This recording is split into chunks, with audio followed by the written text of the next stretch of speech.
Hello दोस्तों, मेरा नाम है अथर्व कुलकर्णी और आज मैं आपके लिए फिजिक्स के first chapter electric charges and fields से डाइपोल मोमेंट के कॉन्सेप्ट से एक बढ़िया न्यूमेरिकल लेकर आया हूँ। तो चलिए सबसे पहले क्वेश्चन को पढ़ते हैं और फिर इसके सॉल्यूशन को डिस्कस करते हैं। तो क्वेश्चन ये कहता है कि two particles A and be having opposite charges plus minus 2 microcoulomb form a dipole at A separation of 1 centimetre. तो इसमें इस एक क्वेश्चन में दो फाइंड करने के लिए हैं। Calculate electric field on the axis 1 metre away from the centre. Calculate electric field on the perpendicular bisector 1 metre away from the centre.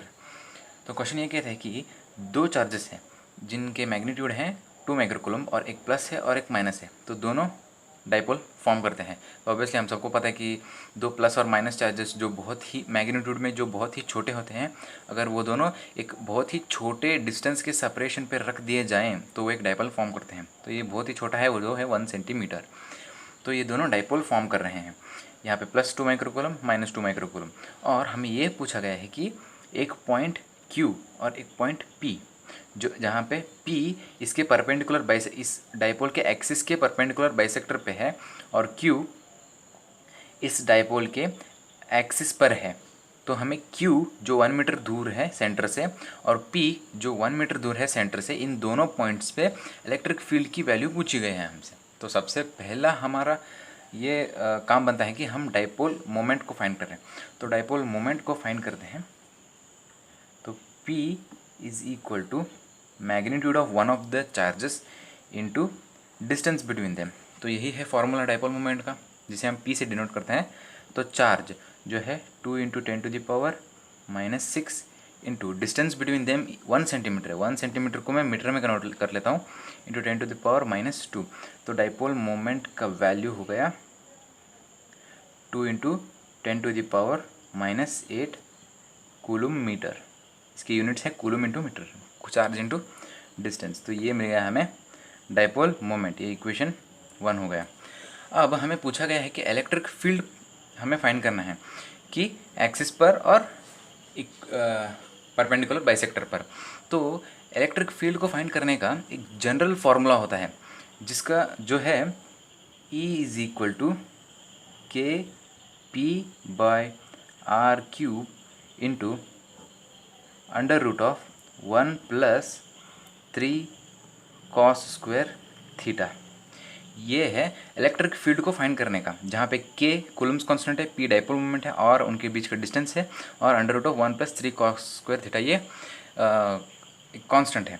तो अब हमें इलेक्ट्रिक फील्ड किसी भी पॉइंट पर जो एंगल थीटा बना रही है, अगर एक पॉइंट यहाँ पे है और इस पॉइंट को हम सेंटर से जोड़ देते हैं, तो ये जो एंगल, अगर ये लाइन को हम जोड़ दें और ये जो एंगल है एक्सिस के साथ, इसे थीटा मान लेते हैं हम। तो हमें ऐसे दोनों पॉइंट्स का इलेक्ट्रिक फील्ड फाइंड करना है, जो कि एक्सिस के साथ अगर उनका लाइन ज्वाइन करे तो एक Q पॉइंट जो है वो 0 डिग्री बना रहा है और P पॉइंट 90 डिग्री बना रहा है। तो हम यहाँ पर दो फाइंड कर लेते हैं। यहाँ पर ए कर लेंगे। ए क्या पूछा है? एक्सिस पे पूछा है, मतलब थीटा 0 डिग्री होगा। तो अगर हम यहाँ पे थीटा को 0 डिग्री पुट कर देते हैं तो KP/R³ इंटू √1 + cos 0 इज़ 1, 1 का स्क्वायर 1 होता है 3, तो ये √4 हो जाएगा। √4 को हम बाहर लें तो 2 KP/R³ हो जाएगा। अगर हम इसमें सारे वैल्यूज़ डाल दें तो 2 इंटू 9 इंटू 10⁻⁹, K की वैल्यू 9 इंटू 10⁻⁹ और P की वैल्यू हमने अभी भी फाइंड की है, जो कि SI यूनिट में है, 2 इंटू 10⁻⁻8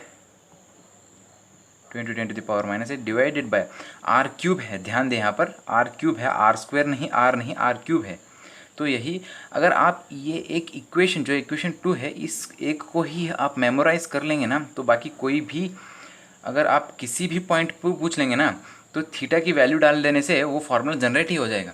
मैंने ऐसा ही किया है, मैं यही एक फार्मूला को याद किया हूँ।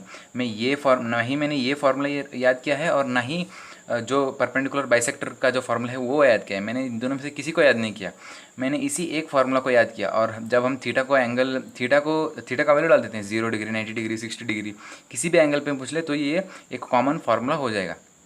एक जनरल फार्मूला है, इस पर हम लोग थीटा की वैल्यू डालते हैं और फार्मूला जनरेट हो जाता है और वैल्यू चलकर हम आंसर निकाल सकते हैं। तो आर क्यूब की वैल्यू निकालते हैं, 1 का क्यूब 1 होता है इंटू 10⁻⁻² इन का होल क्यूब, तो 2 इंटू 9, 2 2 ज़ा 4, 9 4 ज़ा 36 आ जाएगा, इंटू 9 - 8 इज़ 1, और यहाँ पर नीचे में 10⁻⁻6 आ जाएगा। तो ये है 36 इंटू 6, अगर ऊपर चलाएगा तो प्लस हो जाएगा, 6 + 1 7 है।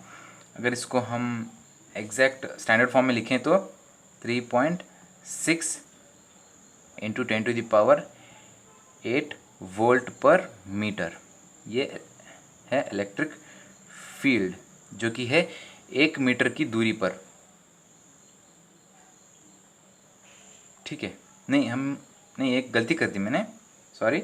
ठीक है, यहाँ पर 10⁻⁻² नहीं होगा, सिर्फ 1 होगा। ठीक है, ये ऐसा यूनिट में ही दिया गया है, मैंने गलती कर दी, ये ऐसा यूनिट में है 1 मीटर। उन्होंने डिस्टेंस पूछा है 1 मीटर, मुझे लगा कि ये 1 सेंटीमीटर में है। ठीक है, तो ये 1 मीटर है। आर इसको 1 क्यूब को डाल देंगे तो 1 ही आ जाएगा, ये 1 है इंटू, तो हमारा आंसर है, माफ़ कीजिएगा, ये 9 - 8 7 है, ये 10⁻⁻6 नहीं आएगा, ये नहीं, तो ई की वैल्यू आ जाएगी 36 इंटू 10 360 वोल्ट पर मीटर। माफ़ कीजिएगा, ये आंसर नहीं है, ये है आंसर 360 वोल्ट पर मीटर। अब बी फाइंड करते हैं। बी में क्या पूछा है उन्होंने? बी में ये पूछा है कि electric field on the perpendicular bisector, 1 metre पे ही पूछा है, फिर से 1 मीटर पे ही पूछा है। ये आर जो है ना, ये distance of the point from the centre पूछा है, ये 1 मीटर दिया गया है, मुझे लगा कि ये 1 सेंटीमीटर है, इसलिए मैंने इसको ऐसा यूनिट में कन्वर्ट कर लिया -10⁻⁻² करके, लेकिन वो ऐसा यूनिट में मीटर में ही दिया गया है, तो मीटर का मीटर ही डालेंगे। तो यहाँ पे इलेक्ट्रिक फील्ड क्या हो जाएगी, अगर हम ये 90 डिग्री बना रहा है, 90 डिग्री बना रहा है ना, तो अगर हम 90 थीटा को 90 डिग्री पुट कर देंगे तो cos 90 0 होता है, 0 मतलब ये टर्म 0 हो जाएगा, तो यहाँ पे 1 ही बचेगा, √1, फिर से कर देता हूँ मैं, kp/r³ into √1 plus cos 90 is 0, तो ये kp/r³ रहेगा, सिर्फ kp/r³। ठीक है, तो k की वैल्यू, अब k, p और r की वैल्यू पुट कर देंगे। k की वैल्यू है 9 इंटू 10⁻9 इंटू, और डाइपोल मोमेंट की वैल्यू है 2 इंटू 10⁻⁻8 डिवाइडेड बाय 1 का क्यूब, तो 9 2 ज़ा 18 इंटू 10⁻1 9 - 8 10, ये 180 वोल्ट पर मीटर। ठीक है, तो आई होप दोस्तों कि आपको इस क्वेश्चन का सॉल्यूशन समझ में आया होगा। तो अगर आपको ये वीडियो अच्छा लगा तो please like, share and subscribe my channel, और मैं ऐसे ही अलग अलग क्वेश्चन के सॉल्यूशंस आपके लिए लेकर आता रहूँगा। तब तक के लिए नमस्कार।